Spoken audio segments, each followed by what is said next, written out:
Hello friends, आप सभी का एक बार फिर से स्वागत है हमारे यूट्यूब चैनल डबल ए वैदिक ज्ञान केडी में। और जैसे कि हम पढ़ रहे थे production of enzymes, production of enzyme में हमने बहुत सारे एंजाइम्स का प्रोडक्शन देख लिया था। आज हमें पढ़ना है आज हम डिस्कस करेंगे परऑक्सीडेज के बारे में। ठीक है, ये एक इंपॉर्टेंट एंजाइम है परऑक्सीडेज, तो इसके बारे में हमें डिस्कस करना है। इससे पहले मैं आपको बता दूं कि हमने अभी ये 9th पार्ट है, मतलब इससे पहले हमने 7 एंजाइम के बारे में डिस्कस कर लिया। एक वीडियो स्टार्टिंग का जो बना था वो प्रोडक्शन ऑफ एंजाइम का नॉर्मल इंट्रोडक्शन हमने देखा था। उसके बाद हमने ये 9th, आज हमारा जो टॉपिक है 9th वीडियो है इस टॉपिक की। इससे रिलेटेड वीडियोस की लिंक आपको नीचे डिस्क्रिप्शन बॉक्स में मिल जाएगी, आप वहां से जाके देख सकते हैं। तो चलिए अब अपने टॉपिक को स्टार्ट करते हैं। Peroxidase is a hemoprotein catalyzing the oxidation of a number of substrate by hydrogen peroxidase. It is an enzyme found in a wide variety of organisms from plant to humans to bacteria. Its function is to break down hydrogen peroxide, which is one of the toxin produced as a byproduct of using oxygen for respiration. देखिए क्या बोला है यहाँ पे कि peroxidase is a hemoprotein catalyzing the oxidation of a number of substrate by hydrogen peroxidase. मतलब ये number of substrate जो इसके अंदर से जो डिवाइडिंग होंगे number of substrate oxidation process से, किससे होंगे? हाइड्रोजन पेरोक्साइड से। ठीक है, उसके बाद it is an enzyme found in a wide variety of organism. ये एक ऐसा एंजाइम है जो wide variety of organism means organism की एक बहुत बड़ी वैरायटी में देखने को मिलता है। फ्रॉम प्लांट, जैसे कि ऑर्गेनिज्म, बहुत सारे ऑर्गेनिज्म के अंदर भी ये जो एंजाइम मिलता है, बहुत सारे प्लांट्स के अंदर मिलता है। टू ह्यूमन टू बैक्टीरिया, देखिए प्लांट्स में भी, प्लांट से ह्यूमंस में, ह्यूमन से बैक्टीरिया में, मींस ये एंजाइम जो है इसका प्रोडक्शन बहुत सारे ऑर्गेनिज्म के अंदर होता है। उसके बाद it function is to break down hydrogen peroxide, which is one of the toxin produced as a byproduct of using oxygen for respiration. देखिए क्या बोला, इसका जो फंक्शन है वो क्या, इसका काम क्या है? ब्रेक डाउन करना हाइड्रोजन पेरोक्साइड को, जो एक टॉक्सिन है, जो क्या प्रोड्यूस करता है? एक बाय प्रोडक्ट का प्रोडक्शन करता है। किसके लिए? Oxygen for respiration, using oxygen for respiration. एक बाय प्रोडक्ट बनाता है, ऑक्सीजन बाय प्रोडक्ट का प्रोडक्शन करता है। फिर ऑक्सीजन मीन्स रेस्पायरेशन के लिए जो हम ऑक्सीजन लेते हैं उसमें क्या करने के लिए? वो ऑक्सीजन की जो प्रोसेस है उसे करवाने के लिए help. The bacterium Bacillus species and Aspergillus niger.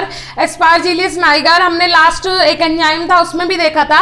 Species hold good promise as a tool due to its ability to produce the peroxidase enzyme which has to potential to degrade various heterogeneous compounds. देखिए क्या कर रहे हैं हम यहाँ, production of enzyme कर रहे हैं। पहले मैं आपको नॉर्मल बता दूं, कभी ये अगर आपने लास्ट वीडियोस नहीं देखे हैं तो पहले वो आपको देखना पड़ेगा। Introduction to production of enzyme, ठीक है। उससे पहले भी हमने बहुत सारे वीडियोस बनाए हैं इस टॉपिक के, जिसमें हमने बताया है कि जो आपके कंपोनेंट्स होते हैं, जैसे कि ऑर्गेनिक कंपाउंड है, उसके बाद आ जाता है आपका ये बोल सकते इंसुलिन है, इंसुलिन का प्रोडक्शन, ऑर्गेनिक कंपाउंड्स का प्रोडक्शन किसकी हेल्प से? हम माइक्रो ऑर्गेनिज्म की हेल्प से करवा सकते हैं। फिर प्रोडक्शन ऑफ एंजाइम, इस बार आपके सिलेबस में ओनली प्रोडक्शन ऑफ एंजाइम दिया है जो आपको ब्रीफली बताना है। अदरवाइज जो और बहुत सारे चीजें होती हैं माइक्रो ऑर्गेनिज्म की हेल्प से, वो हमने नॉर्मल थोड़ा थोड़ा देख लिया था कि माइक्रो ऑर्गेनिज्म की हेल्प से हम किस किस चीज का प्रोडक्शन करवा सकते हैं इंडस्ट्रियल लेवल पे। तो अब हम क्या डिस्कस कर रहे थे? माइक्रो ऑर्गेनिज्म की हेल्प से एंजाइम कैसे बनाए जाते हैं। तो बहुत सारे एंजाइम हमने पढ़ लिए, आज हम पढ़ रहे हैं परऑक्सीडेज।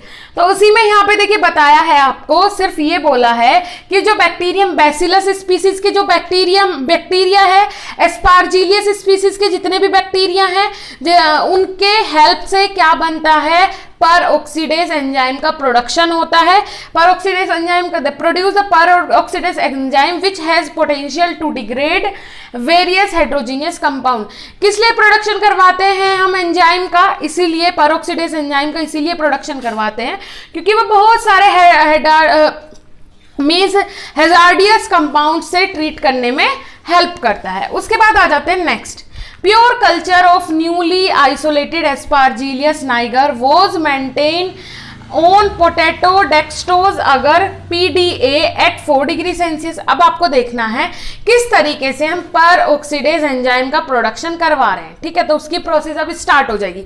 उसमें दिया है pure culture of newly isolated Aspergillus niger. जो प्योर कल्चर है, जो अभी हमने आइसोलेट किया है, देखिए आइसोलेट किसका किया है, अभी आइसोलेशन हुआ है स्पार्जिलियस नाइगर का, और वो प्योर कल्चर है। Was maintain on potato dextrose agar PDA at 4 degree Celsius. उसे आप पोटैटो डेक्सट्रोज अगर के साथ 4 डिग्री सेल्सियस पे रख देंगे, ठीक है। The growth synthetic medium was inoculated for 15 minute, ठीक है। 15 मिनट के लिए आप उसे रख देंगे कितने, 4 डिग्री सेल्सियस पे। आफ्टर कूलिंग द फ्लास्क, उसके बाद उसे ठंडा कर लेंगे। जब वो ठंडा हो जाएगा, inoculum was prepared by 10 ml of steroid distilled water. उसके बाद आपको क्या करना है, उसे 10 ml डिस्टिल्ड वाटर के साथ of steroid distilled water which was added to जो आपका कंपाउंड है उसके अंदर ऐड कर देना है। कितना, 10 ml water, sterile water, distilled water आपको ऐड कर देना है। कितने दिन और कब तक रखना है उसे, 5 दिन के लिए रखना है। Inoculum 5 ml was added to each flask that containing 100 ml of growth medium।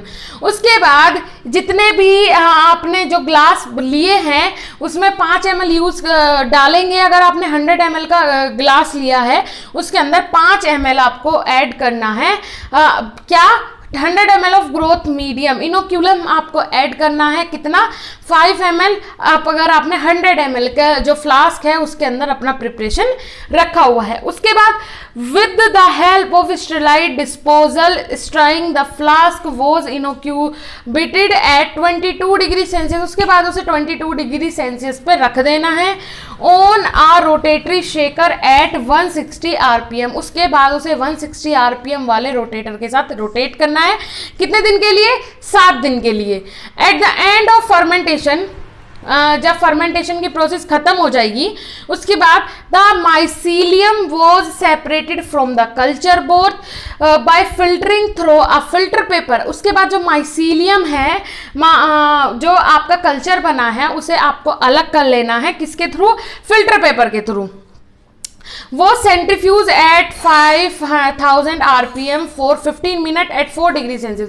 उसके बाद सेंट्रीफ्यूज करना है। सेंट्रीफ्यूज का मतलब क्या होता है, लास्ट में जब आप प्योर करते जा रहे, फिल्टर के थ्रू आपने उसे फिल्ट्रेशन प्रोसेस कर ली, उसके बाद सेंट्रीफ्यूज करना है। सेंट्रीफ्यूज से ही आप एंजाइम अलग कर पाएंगे, माइक्रो ऑर्गेनिज्म अलग कर पाएंगे, उसके अंदर जो और चीजें प्रेजेंट है वो आप अलग कर पाएंगे। कौन सी प्रोसेस के थ्रू, सेंट्रीफ्यूज प्रोसेस के थ्रू, ठीक है। सेंट्रीफ्यूगेशन करेंगे कितने पे, 5000 RPM पे, ठीक है, 15 मिनट के लिए। कितने डिग्री सेल्सियस होना चाहिए, 4 degree Celsius. To remove the suspended particles the surfactant was carefully collected and stored under refrigerator condition as to crude enzyme for further purification step after enzyme assay। समझ में आया। अब हमें आपको क्या करना है, जैसे ही सेंट्रीफ्यूगेशन प्रोसेस खत्म होगी उसके बाद उसे रिमूव करना है, स्पेंडेड पार्टिकल्स को, जितने भी स्पेंडेड मीन्स बैठे हुए पार्टिकल्स से उन्हें अलग करना है। जितने अलग अलग पार्टिकल्स उसमें आए सबको हमें अलग कर लेना है। सेंट्रीफ्यूगेशन प्रोसेस से अलग हो गया है पूरा प्रोसेस। अब उसके बाद क्या करना है, उसे रेफ्रिजरेटर कंडीशन में रख देना है, सेफली रेफ्रिजरेटर कंडीशंस अप्लाई करके उसे रख देना है। As to crude enzyme for further purification step after enzyme ऐसे। उसके बाद दोबारा से क्या होगा, क्रूड ऐसे होगा। जैसे हमें एंजाइम तो मिल गया है, अभी तक जो प्रोसेस हुई है वो है एंजाइम को हमें निकालने की, माइक्रो ऑर्गेनिज्म के थ्रू हमने एंजाइम की ग्रोथ करवाई है, उसे हमने अलग कर लिया है। क्रूड एंजाइम, क्रूड एंजाइम का मतलब मतलब बहुत बड़ी मात्रा में हमें एंजाइम मिल गया है। अब उसके अंदर क्या क्या प्रेजेंट है, उसका प्योरिफिकेशन कैसे करना है, ये सारी चीजें अब अप्लाई होंगी। उसके लिए क्या होता है, यहाँ पे देखिए लास्ट में एंजाइम ऐसे होगा। एंजाइम ऐसे का मतलब क्या होता है, जैसे जो लाइपेज एंजाइम है, जितनी उसकी प्रॉपर्टीज है, जो फिक्स एक लाइपेज एंजाइम के अंदर जितनी भी उसके अंदर जितने भी कंपाउंड्स प्रेजेंट है, उनकी जो प्रॉपर्टीज होती है, उसका जो काम होता है, जो एक फिक्स एक स्टैंडर्ड लाइपेज एंजाइम है, ठीक है, वो जो लिखा हुआ है एक स्टैंडर्ड बुक में, उसके अकॉर्डिंग हम कंपेयर करेंगे जो हमारा एंजाइम का प्रोडक्शन हुआ है, जो हमें अभी अपना प्रोडक्ट मिला है, उससे उसका कंपेयर करके ये पता करेंगे कि हमारा जो प्रोडक्ट हमें मिला है वो कितने परसेंट प्योर है, ठीक है। उसके बाद अब क्वांटिटी देख लेते हैं इंग्रेडिएंट्स की, कि कितनी कितनी क्वांटिटी कौन कौन से इंग्रेडिएंट के लिए लगेगी। अब जैसे कि यहाँ पे सीरियल नंबर है, इंग्रेडिएंट्स है, क्वांटिटी है, उसमें ग्लूकोज 10 ग्राम या फिर 100 ml, अगर लिक्विड में है तो ml और ग्राम में है तो मींस सॉलिड है तो ग्राम। ईस्ट एक्सट्रैक्ट 2 ग्राम या फिर 100 ml। उसके बाद NH4NO3 हमने लिया है 0.2 ग्राम, MgSO4 plus water molecule 7 molecule of water हमने लिया है 0.5 ग्राम। उसके बाद आ जाता है इंग्रेडिएंट में K2HPO4, ये हमने क्वांटिटी के हिसाब से 1 ग्राम या फिर 100 ml लिया है। और फिर आ जाते हैं NaH2PO4 H2O 0.4 ग्राम। उसके बाद आ जाते हैं डिस्टिल्ड वाटर हमें 100 ml लेना है, ठीक है। इस तरीके से हम इसका प्रिपरेशन कर सकते हैं। एंजाइम्स का प्रिपरेशन कंडीशंस हमें क्या रखनी है, कितने डिग्री सेल्सियस पे रखना है, कितने दिन के लिए रखना है, ये सारी चीजें हमने अपने इसमें ऊपर जो प्रिपरेशन हमने पढ़ा था उसमें देख लिया, ठीक है। सो पर ऑक्सीडेज एंजाइम भी हमारा यहीं पे फिनिश होता है। अब इसके आगे का जो इंपॉर्टेंट एंजाइम बचा हुआ है वो हम अपनी नेक्स्ट वीडियो में कवर करेंगे। मैं आपको बता दूं कि ये एक इंपॉर्टेंट टॉपिक है इस यूनिट का, कि इसमें से टॉपिक आपसे जरूर पूछा जाएगा। इस यूनिट में सबसे इंपॉर्टेंट यही टॉपिक है, सो इसे आप क्लियर करके ही जाइएगा, क्योंकि कंफर्म है कि इससे क्वेश्चन जरूर मिलेगा। ओके चलिए ठीक है, फिर मिलते हैं अपनी नई वीडियो के साथ। जब तक के लिए धन्यवाद, बाय बाय।